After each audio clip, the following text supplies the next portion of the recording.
बिहार में विधानसभा के चुनाव है और विधानसभा चुनाव का असर ये है कि हर मुद्दा, चाहे वो राष्ट्रीय स्तर का हो, चाहे वो संसद में जो गतिरोध है उसकी बात हो, हर मुद्दे पर बिहार में सियासत जो है वो शुरू हो जा रही है, सियासत गरमा रही है। पिछले दिनों केंद्र सरकार ने जो किसान बिल पेश किया उसको लेकर के राज्यसभा में जो कुछ हुआ उस मुद्दे पर भी बिहार में सियासत हो रही है। और किसान बिल के मुद्दे को लेकर के तो बिहार के जो नेता प्रतिपक्ष हैं तेजस्वी यादव, उन्होंने मोदी सरकार पे और बीजेपी पे खुला हमला बोला है। तेजस्वी यादव ने कहा कि देश के अंदर जो अन्नदाता हैं वो फंडदाताओं के हाथ की कठपुतली बन गए। मतलब सीधा मकसद ये कि भारतीय जनता पार्टी फंडदाताओं के आगे नतमस्तक है, मोदी सरकार नतमस्तक है और यही वजह है कि किसानों की अनदेखी हो रही है। तेजस्वी यादव ने कहा कि जिस हड़बड़ी या जल्दबाजी के अंदर ये बिल लाया गया, किसान बिल, वो संदेह पैदा करता है। लेकिन हम जो खबर आपको बता रहे हैं दरअसल वो खबर थोड़ी दूसरी है।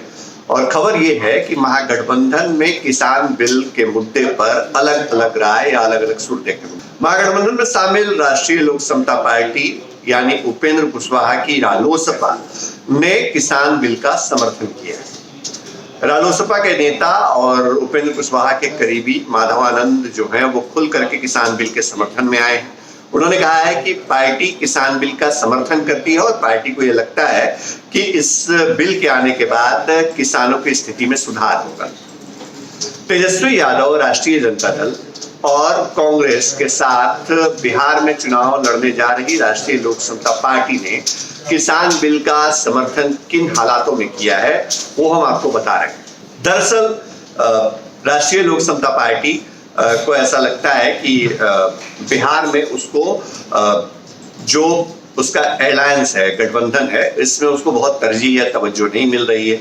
तेजस्वी यादव से उपेंद्र कुशवाहा ने पिछले दिनों मुलाकात की थी, लेकिन सीट शेयरिंग पे कोई अंतिम तौर पे मुहर नहीं लग रही है।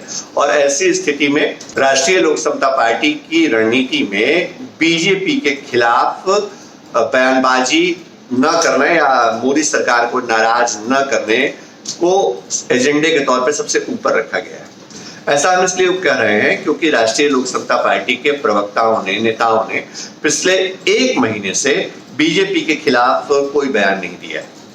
नीतीश सरकार के खिलाफ या बिहार में मुख्यमंत्री नीतीश कुमार के खिलाफ उपेंद्र कुशवाहा खुद भी बोलते रहे हैं, लेकिन मोदी सरकार पर या बीजेपी पर सीधा हमला नहीं।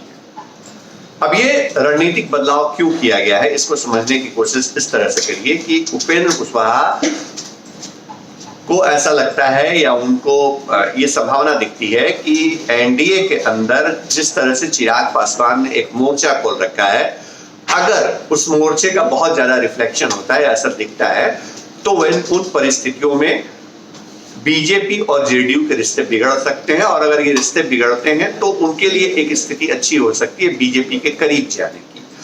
तो उन परिस्थितियों के लिए जरूरी है कि बीजेपी को बहुत नाराज न रखा जाए और खासतौर पे नरेंद्र मोदी की जो सरकार है केंद्र में उसकी आलोचना न की जाए। इसको एक रणनीति के तौर पे उपेंद्र कुशवाहा ने अपनी पार्टी के लिए एक लाइन तय कर दिया है और यही वजह है कि आजकल रालोसपा के नेता जो हैं वो बीजेपी के खिलाफ बयान नहीं देते हैं।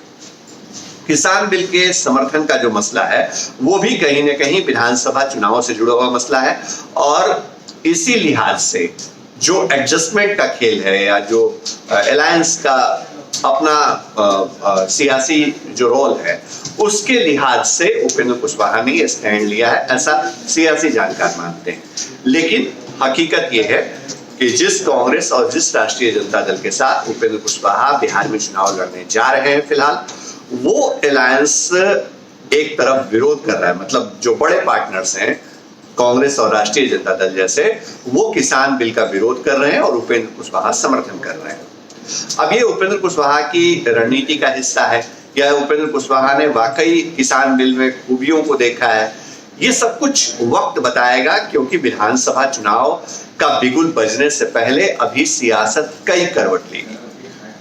क्या कुशवाहा का किसान बिल को समर्थन करने का दांव सही साबित होगा? क्या वाकई बीजेपी से उनकी नजदीकियां बढ़ेंगी? क्या तेजस्वी यादव कुशवाहा के स्टैंड से नाराज हो जाएंगे?